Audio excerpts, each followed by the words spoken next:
నిన్న మొన్న రేవంత్ రెడ్డి గారు చాలా దగ్గర సభలలో ఒక మాట చెప్పింది, మేము రైతు రుణమాఫీ 100% చేసినామని చెప్పారు. చేయలే. మీరేం చేసిండ్రు? మొదలు మీ అంతట మీరే ప్రభుత్వం నుంచి 44,000 కోట్లు అయితే రైతు రుణమాఫీ అవుతుందని చెప్పారు. కానీ చేసింది ఎంత? 21,000 కోట్ల రూపాయలు. కానీ క్యాబినెట్ డెసిషన్ చేసింది ఎంత? 28,000 crores.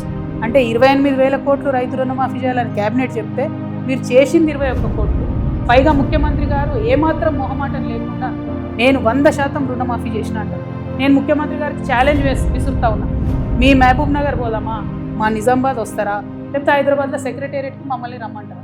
జాగృతి వల్ల వస్తాం, రుణమాఫీ కానీ రైతులందరినీ తీసుకొని వస్తాం. ఖచ్చితంగా మీరు 50% మంది రైతులకు రుణమాఫీ చేయలేరు. ప్రతి జిల్లాలో ప్రతి చోట ఎక్కడికి పోయినా రైతులు బాధపడుతూ ఉన్నారు. నిజంగా మీకు చిత్తశుద్ధి ఉంటే ఆ ఏదైతే మిగతా 50% మందికి రుణమాఫీ కాలేదో ఈ బడ్జెట్లో పెట్టి రుణమాఫీ చేయండి. ఎగ్గొట్టకండి దయచేసి రైతులకు. రైతన్నలు ఇబ్బందిలో ఉన్నారు.